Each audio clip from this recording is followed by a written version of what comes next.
and then I move forward to thinking about tour ideas, and it gets dangerous sometimes, because I want to do a little too much. I wouldn't say too much. I want to do what I want to do, and the label says it's too much, because I have like ideas where some of it's dangerous, you know, and apparently, yeah. So I'll share a couple ideas. So the first idea I told the label, I was like, hey, so I want to put a safety net above the crowd. And they're like, okay, good start for what? And they just didn't see where this was going. Safety net above the crowd kind of hangs a little low, you know, and I want to shoot myself out of a cannon from stage, and I want to fly up into the air and land on the safety net and kind of float down and like be able to high five people and then kind of float back up and then have something pick me up and then bring me back to stage. And they were like, well, apart from impracticality, that sounds incredibly dangerous, and no one's going to take out an insurance policy on you, and we won't suffer that consequence. So they're like, no, and I was like, okay, cool, I'll be back to you in a week with another idea. So I went back to them later. I was like, here's my next idea, guys. And they're like, oh, Jesus. And I was like, well, I want to, there's a part in the song that says, set yourself on fire. Can I get a... Yeah, exactly. I was like, can I get a fire suit? Can we get fire gel? I want to be on fire the entire song. He's like, nope. That's just not a thing. Like, you're not going to do it. So that's where I started, but I'm still talking about ideas. So if you can imagine, that's where I started. I'm going to find some good middle ground to land on, you know? Yeah. Maybe just a leg on fire. Yeah, maybe just a toe. Set a toe on fire. Yeah. Would you consider a real acting job, so to say? If I was offered a real acting job, I might consider it. You know what's weird? As I've done a couple auditions for like movies and stuff, and I got so freaked out myself that I actually backed out. I was like, you know what, thanks for letting me audition, but I'm gonna go. I get so nervous. I'm just like, I can't do this, it's so weird. Can you give me a title? Well, there was a movie, they didn't have a title at the time, just working titles, whatever, but it was this thing about a band in the 50s who was coming up and that would later like turn into something like the Rolling Stones. They were calling themselves like the Twilight Zones or something, but it was something really crazy like that, and I auditioned for this thing, and they were like, we like you because you're a musician, and you can sing, and you can do all this other stuff, and you're very like animated, and the character would be this like really crazy, just like the crazy guy in the band, you know? Sure. And I was like, yeah, I could do that. I'm kind of crazy, I guess. I mean, I've never really acted, except for in music videos. I've gone to a couple auditions where I live in California. It's very strange. I don't like auditions. I think they're very awkward, and I'm not down with that. But yeah, I mean, I'm very crazy in my life, and I'm a very outgoing person. So yeah, I mean, I would definitely take an offer for sure. The drums, there will be that? The bass sound has to be taller, and that's about it. Just make sure it's really tall. It's got to be over, I need more 6'2", 6'3". Yeah. Can we, speaking of the bass then, and with being taller, can we, with this throwback, which I'm totally on board with, can we pluck bass, get a tall stand upright bass? We've talked about it. Shut up. Like loosely. No, you haven't. We've talked about it. It's going to be on the album that may or may not come out in 2015. Nothing's written. Yeah. we don't know. So it could be. It very well could be. Yeah, we actually have talked about it. I wanted to do a couple like, not jazz standards, but a jazz-esque kind of vibe with some walking bass, like some stand-up stuff, some horns. Yeah. Why not? Why not? You could do it. Sure. It's Panic at the Disco. Yeah, exactly. So, are you going to write this down? Do you want me to send you this interview? What so did you I can just remember say? This stuff? I remember nothing. What are we doing? Is this? You are a delight, and I want to hug you all the time. We'll cuddle. And it's going to be a cuddle fest tonight. Yep. And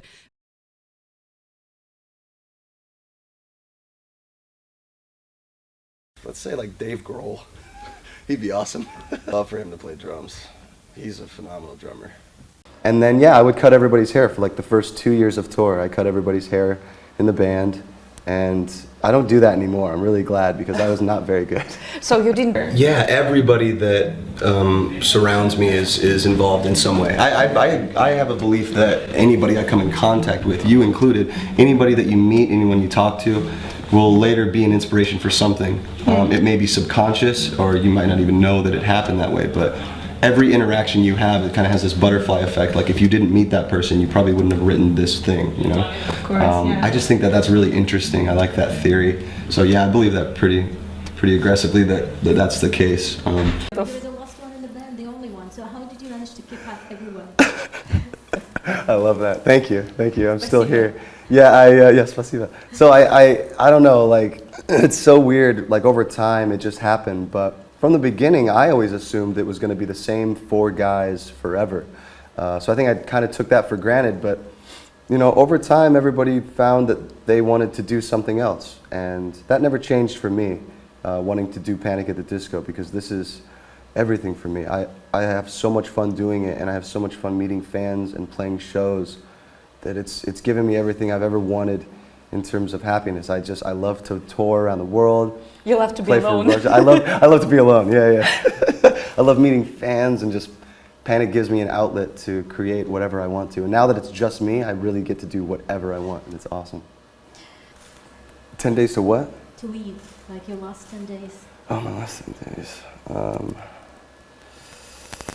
Ну, к Okay, примеру, прям last 10 конец days, лета. I would probably just spend it doing what I do anyways, because I love what I do. I'd probably just play music, have some beers, eat really good food, hang out with my loved ones, and then I'd be out, yeah. Nothing special. Yeah, I mean, that's special to me. That's very special to me. I'd probably play some shows, because that's one of the most special things in my life. You know, hang out with some fans. Yeah, that'd be good. Мы напоминаем. They're really easy to get into, to get out of. That's, you know, peeling out of, especially when you're like all sticky from the show, covered in confetti and and sorrow. No, just like, yeah, I mean, they're easy to pull on, really difficult to get off. I have to like do them inside out and like sit there and kick them off like a little kid. It's so stupid.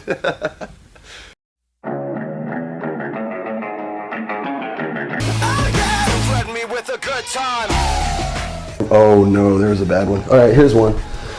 This was about 9 years ago, and I'm not gonna say the venue because I don't know. Actually, we ended up paying for it, but it was at a point where, you know, I was feeling pretty high up on the, not drug-wise, I was just feeling like a king at that point. The band was doing really well. I was getting a little cocky. So the way that I would start trashing the dressing room is I would take fruit and I would throw it in the shower. I figured easy cleanup, right? You know, sweep it up, grab the fruit, all good, wash it away. Then it started to escalate. So I grabbed a gallon of milk and I threw it at the mirror. It covered the entire wall, and I threw this gallon of milk at the mirror, and it broke it, just shattered this thing. And it kind of surprised me because I didn't think that would happen. I don't know what I thought was gonna happen by throwing a gallon of milk at a mirror, but yeah, it shattered, and still continued to just, you know, have a good old time. Yeah, and then sure enough, the next day we just got emailed a bill, what we owed, paid it, you know, rightfully so, and I never really did that again. Because it's just a waste. It was a good lesson, though. I'll never do that shit again. I was trying to do like a Broadway thing. Oh, that was good. Guaranteed to run this town. Miss Jackson. Miss Jackson, Miss Jackson, Miss Jackson, are you nasty? Are you nasty? I love her anyway. I don't know what that was. I don't know, but I liked it. Craziest thing you did at the party. В общем, факап на вечеринке. Расскажи Fuck нам. up at the party. Yeah, I fuck up and get fucked up at parties a lot. So, especially in the past, and this album that I just did talks about that a lot. I spent a lot of time with different people, friends, just going everywhere. I mean, you know, when Panic found its first success, there were a lot of parties offered to us and a lot of different things at the parties. And so, you know, you try something here, try something there, see what works, see what doesn't. And then over time, you gradually start to learn what you like, what you dislike, what you allow yourself to do. So now I know exactly how I want to party. But once in a while, it's fun to just go crazy, see what happens, you know, be a little crazy. Drinking games are fun. I like to play drinking games. Those are always good. It depends, though. It depends on the mood. Sometimes it's fun to go to a club and, you know, dance. And I love dancing. That's very fun. Favorite bands growing up? Favorite bands growing up? Ooh, good question. Pearl Jam, That a boy. Sublime, That a boy. Korn. Good look. Let's see, Nirvana. God, I don't know. There was too many. And then I was also listening to Dr. Dre. So there's That a boy. Yeah. On occasion, Yeah. I get the joy of playing California Love. Little Tupac and Little Dre. As soon as I So step good. on the scene, I'm hearing Hoochie screaming. What a great line. Like a vest for your Jimmy in the City of Sex. I mean, it's That's right. got to do it. Chuck's not Bally's. Yeah, that's Yeah, right. yeah, yeah. loving it. What posters did you have in your room growing up, if you had any? My dad never smoked cigarettes, but he had a big NASCAR poster with, like, half of the poster was cool cigarettes, which I really should blame him for picking up smoking in middle school. I was just like, what? But that was one, and then the other one was Barney and Friends. Oh. That's a good one. So that's a really that weird. That will give you really creepy dreams at night, right? Barney smoking cigarettes. Yeah, like, hey.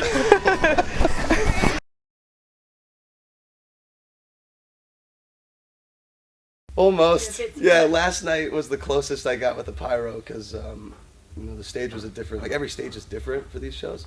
So last night, the piano that I play for Bohemian Rhapsody, we use it on that. And like right at the moment when I jumped from the piano, so I had to hit the chord, like hit the high note, and then I had to immediately jump away, and it was like right behind me. It probably would have burned my ass, but yeah, it's pretty fun. I'm chanting with the haven't you people ever heard of? Closing the damn door, no. You gotta finish that part. Oh, closing the damn door, no. This is how Thank you for magic this. happens, you guys. This is magical. Yeah. I was like, in a white room with my good. And they're like, dude, that's another song. No, I just wrote it. I'm like, dude, no, it's totally original, dude. I was in a white room with my... I'll change it to like off-white room, like eggshell. I'm in in an an eggshell room with mauve curtains. Yeah. Hi, Hi, what's your name? Haley. Hi, Haley. I was wondering if there were any specific stories that influenced Don't Threaten Me with a Good Time. You would ask that. I love it. That whole song is autobiographical. So, but that took me 10 years to write. I didn't feel I could write a party song until I'd had enough experience partying to be able to use, all of my experiences for that. So, we can go lyric by lyric. I could do a couple. Let's say, who are these people? I just woke up in my underwear. That definitely happened. I was, 17, 18, and I hadn't even really been drinking at that time. I was just kind of hanging out. But I was that kid that if they dared me, they're like, oh, Brendon will do it. And so if they gave me a dare, I'd be like, yep, I'm doing that. And I would totally do it. So I don't even know how I ended up there. I definitely streaked that night, streaked through the neighborhood. And I remember people being inside their houses, but looking outside their windows because I was screaming like a maniac. I was just like, I was like running naked at like the age of 16, 17. And, just everything flying everywhere. And they're just looking out their windows. Oh, my goodness. And it must have been a crazier night that I can't really recall because I definitely woke up around my friends in my underwear. They were all clothed, like in sleeping bags, but it's like, how did I end up on the carpet in my underwear? That was crazy. Oh, man. Tell us this secret. We never honestly got a really big budget for videos.